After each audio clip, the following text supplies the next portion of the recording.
Hello everyone, welcome to Learn English with Hafsa YouTube channel. आज हम discuss करने जा रहे हैं लिटरेरी नॉवल को कि नॉवल क्या है। आपने बहुत दफ़ा नॉवल्स को पढ़ा होगा, लेकिन आज हम ये डिस्कस करेंगे कि नॉवल क्या है, इसकी टाइप्स क्या हैं, इसकी डायमेंशंस क्या हैं, हिस्ट्री क्या है, कैरेक्टरिस्टिक्स क्या हैं और बहुत कुछ आज के हम अपने इस टॉपिक में डिस्कस करेंगे। लेकिन उससे पहले मेरी एक रिक्वेस्ट है कि मेरे चैनल को सब्सक्राइब कर लें, इसको लाइक करें, कमेंट करें और अपने फ्रेंड्स के साथ शेयर करें। तो चलें आज का टॉपिक स्टार्ट करते हैं हम। तो नॉवल हम किसे कहते हैं? ये जो वर्ड आपको स्क्रीन पे नज़र आ रहा है, इसका मतलब क्या है? नॉवल होता है एक नरेटिव वर्क। नरेशन किसे कहते हैं? नरेशन का मतलब होता है स्टोरी को बयान करना। तो नॉवल के अंदर हम स्टोरी को बयान करते हैं और इसको प्रोज़ फॉर्म में लिखा जाता है। ये बात आपने दिमाग में रखनी है कि नॉवल को प्रोज़ फॉर्म में लिखा जाता है, पोइटिक फॉर्म में नहीं। और उसके बाद इसके अंदर कहानी को बयान किया जाता है। वो कहानी किससे रिलेटेड होती है? ह्यूमन एक्सपीरियंसेस से रिलेटेड होती है।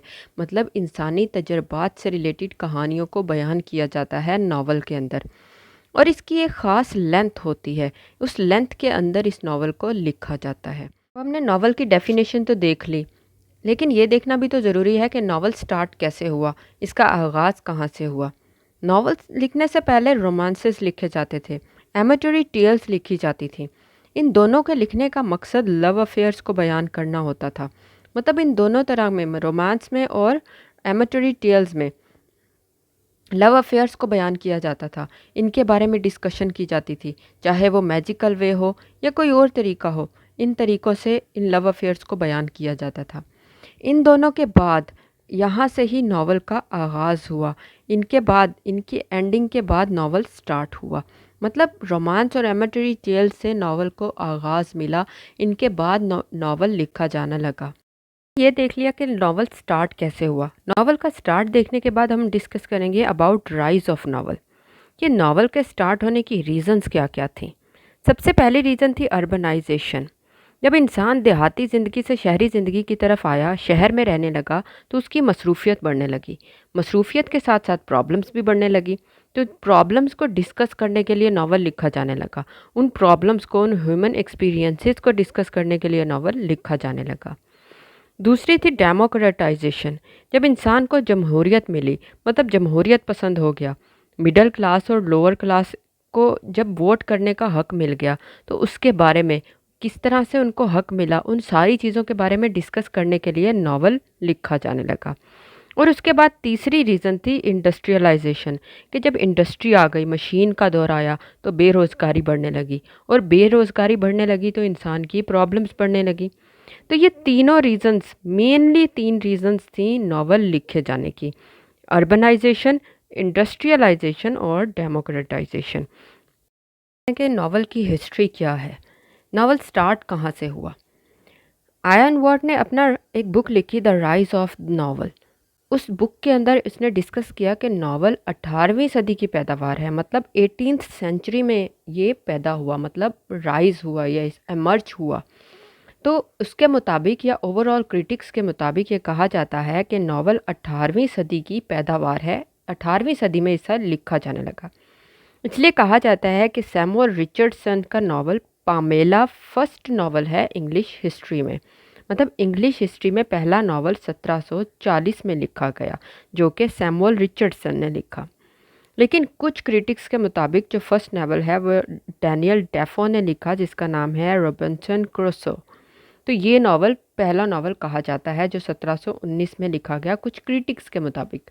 और कुछ क्रिटिक्स का ये भी मानना है कि मैनुअल डे सर्वेंटीज़ की डन कोहेटो, जो 1605 में लिखा गया, ये पहला नावल है। तो इन तीनों को कहा जाता है, हिस्ट्री में कहा जाता है कि ये, इनमें से ये वाला सैमुअल रिचर्डसन का, डैनियल डेफो का या मैनुअल डे सर्वेंटीज़ का, इन तीनों में से पहला नावल हिस्ट्री में लिखा गया। इन तीनों को कहा जाता है कि ये शायद पहले नावल्स हैं। लेकिन ओवरऑल क्रिटिक्स ये मानते हैं कि पामेला फर्स्ट नावल है इंग्लिश हिस्ट्री में। उसके बाद हिस्ट्री देखने के बाद हम देखते हैं कि नावल की मेजर डायमेंशंस कौन कौन सी हैं। जब भी नावलिस्ट कोई नावल लिखता है तो उसके पास ये दो मेजर डायमेंशंस होती हैं। पहली है साइकोलॉजिकल और दूसरी है सोशियोलॉजिकल। ये दो मेजर डायमेंशंस होती हैं नावलिस्ट के पास जब भी वो नावल लिखता है। साइकोलॉजिकल डायमेंशन के अंदर नॉवलिस्ट के पास एक प्रॉपर ह्यूमन एक्सपीरियंस होता है। मतलब एक ह्यूमन बीइंग एक सोसाइटी के अंदर किस तरह से अपनी ज़िंदगी गुजारता है, उसका वो इंडिविजुअल एक्सपीरियंस को हम साइकोलॉजिकल नावल के अंदर डिस्कस करते हैं। मतलब एक नॉवलिस्ट एक कैरेक्टर को लेता है और उसके माइंड के उसके कैरेक्टर के अकॉर्डिंगली नावल लिखता है कि किस तरह से वो सोसाइटी में एग्जिस्ट करता है और अपनी ज़िंदगी गुजारता है। तो ये है साइकोलॉजिकल। उसके बाद है सोशियोलॉजिकल नावल। जब इस डायमेंशन के अंदर नॉवलिस्ट नावल के अंदर सोशल वैल्यूज़ को और सोसाइटी से रिलेटेड वैल्यूज़ को, हायरार्कीज़ को, मतलब इन जो सोसाइटी की कदरें हैं, सोसाइटी के इख्तलाफात हैं, सोसाइटी के जो अंदर इंसानों की दर्जा बंदी है, उन सारी चीज़ों को सोशियोलॉजिकल डायमेंशन के अंदर डिस्कस किया जाता है। मतलब ये दो एस्पेक्ट्स होते हैं। जब भी नॉवलिस्ट मेनली नावल लिखता है तो उसके पास ये दो एस्पेक्ट्स होते हैं नावल लिखने के। एक तो साइकोलॉजी कि वो किसी भी कैरेक्टर की साइकोलॉजी की को डिस्कस करे, उसके अकॉर्डिंगली पूरा नावल लिख दे। या फिर सोशियोलॉजी कि एक सोसाइटी के अंदर एक या दो कैरेक्टर्स ले ले या ज़्यादा कैरेक्टर्स ले ले और उसके अकॉर्डिंगली वो नावल लिख दे। तो ये दो डायमेंशंस हैं मेनली जब नावल को लिखा जाता है। अब हम देख लेते हैं कि नावल की करैक्टरिस्टिक्स कौन कौन सी हैं, खसूसियत कौन कौन सी हैं। नावल की बहुत सारी खसूसियत हैं, लेकिन तीन मोस्ट इम्पोर्टेंट हैं जो नावल के अंदर हमें ज़रूर मिलती हैं। तो सबसे पहली है कि नावल को प्रोज़ फॉर्म में लिखा जाता है। डेफिनेशन के अंदर भी मैं आपको बता चुकी हूँ कि नावल को प्रोज़ फॉर्म में लिखा जाता है, पोइटिक फॉर्म में नहीं लिखा जाता।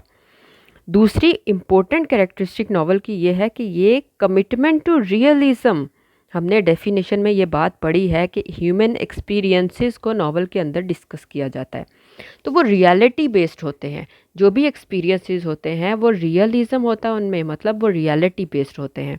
और तीसरी इम्पोर्टेंट कैरेक्टरिस्टिक ये है कि characters tend not to be types. ये एक पर्टिकुलर टाइप नहीं होती है, बल्कि इंडिविजुअल्स एक प्रॉपर ग्रुप को रिप्रेजेंट कर रहे होते हैं, कुछ सोसाइटी को रिप्रेजेंट कर रहे होते हैं। कोई एक पर्टिकुलर इंसान की टाइप नहीं डिस्कस होती, बल्कि ओवरऑल डिस्कस होती है। इंडिविजुअल एक सोसाइटी को, एक ग्रुप को डिस्कस कर रहा होता है। तो ये तीन मेन कैरेक्टरिस्टिक्स हैं नावल की कि वो प्रोज फॉर्म में लिखा जाता है, रियलिटी बेस्ड होता है और उसमें कैरेक्टर्स टाइप्स नहीं होते हैं। अब हम देख लेते हैं कि नावल की टाइप्स कौन कौन सी हैं। सबसे पहली टाइप है नावल की पिकारेस्क नावल। इस तरह के नावल के अंदर हम कैरेक्टर की एडवेंचर्स को डिस्कस करते हैं। किस चीज़ को डिस्कस करते हैं हम? कैरेक्टर्स के एडवेंचर्स को डिस्कस करते हैं पिकारेस्क नावल के अंदर। और कहा जाता है कि थॉमस नैश ये है first picaresque novel writer. Nash को पहला पिकारेस्क नावल राइटर कहा जाता है जिसने अपने नावल्स के अंदर एडवेंचर्स को डिस्कस किया। उसके बाद सेकंड है हमारे पास हिस्टोरिकल नावल। इस तरह के नावल के अंदर कोई हिस्ट्री का पीरियड लिया जाता है और उसको डिस्कस किया जाता है। मतलब हिस्ट्री के किसी एक पीरियड को ले लिया जाता है और इसको डिस्कस किया जाता है। और ये कहा जाता है कि सर वॉल्टर स्कॉट इस हिस्टोरिकल नावल के क्रिएटर हैं। कौन है? क्रिएटर है हिस्टोरिकल नावल के। उसके बाद हमारे पास है पैनोरामिक और एपिक नावल। इस तरह के नावल के अंदर नॉवलिस्ट के पास एक वास्ट पिक्चर होती है, मतलब एक वास्ट एरिया होता है, कॉम्प्रिहेंसिव एरिया होता है अपने नावल के अंदर डिस्कस करने के लिए। वो जो भी उसके अंदर से चूज़ करे उस पर वो लिख दे। समझ आ रही है कि पैनोरामा होता है उसके पास। और हमें इस तरह का नावल विलियम थॉकरे, मैकपीस थॉकरे ने इस तरह के नावल्स लिखे हैं। उसके बाद है हमारे पास रीजनल नावल। वर्ड से पता चल रहा है कि एक पर्टिकुलर रीजन के बारे में, किसी एक एरिया या रीजन के बारे में डिस्कस होता है रीजनल नावल्स के अंदर। और थॉमस हार्डी के नावल्स हमें जब हम पढ़ते हैं तो हमें आइडिया होता है कि वो रीजनल नावल्स हैं, क्योंकि उनके अंदर एक पर्टिकुलर रीजन को डिस्कस किया जाता है। साइकोलॉजिकल नावल हमने पहले भी पढ़ा, डायमेंशंस के अंदर हमने साइकोलॉजी के पढ़ा है। तो इस तरह के नावल के अंदर किसी एक कैरेक्टर की साइकोलॉजी को डिस्कस किया जाता है। मतलब एक कैरेक्टर को ले लिया जाता है और उसके इर्द गिर्द की दुनिया को ड्रॉ कर दिया जाता है। मतलब एक कैरेक्टर की पूरी दुनिया को डिस्कस किया जाता है इस तरह के नावल के अंदर। और सैमुअल रिचर्डसन के नावल्स को साइकोलॉजिकल नावल्स कहा जाता है। बहुत सारे और भी नावलिस्ट हैं जिन्होंने साइकोलॉजिकल नावल्स लिखे हैं, लेकिन मेनली हमने एग्जांपल्स देखनी है, इसलिए हमने देख लिया कि रिचर्डसन के नावल साइकोलॉजिकल नावल्स हैं। उसके बाद लास्ट टाइप है नॉवेल्स की स्ट्रीम ऑफ कॉन्शियसनेस नॉवल। अब स्ट्रीम ऑफ कॉन्शियसनेस नॉवल में क्या किया जाता है कि एक कैरेक्टर की थॉट को लिया जाता है। किस चीज़ को लिया जाता है? कैरेक्टर की थॉट को लिया जाता है और उसके ऊपर नॉवल को बना दिया जाता है। मतलब कैरेक्टर की थॉट प्रोसेस को नॉवल के अंदर डिस्कस किया जाता है। जिस तरह के वर्जीनिया वॉल्फ के नॉवेल्स हैं, वर्जीनिया वॉल्फ के नॉवेल्स के अंदर हमें नज़र आता है कि किस तरह कैरेक्टर्स की थॉट पूरे नॉवल की स्टोरी बयान कर रही है।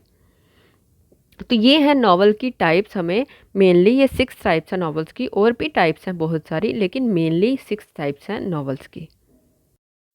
तो उम्मीद है आज का टॉपिक पढ़ के आपको मज़ा आया होगा और समझ भी आई होगी। तो आज के लिए इतना ही। मैं मिलूँगी अपनी नेक्स्ट वीडियो में, तब तक के लिए खुदा हाफिज़।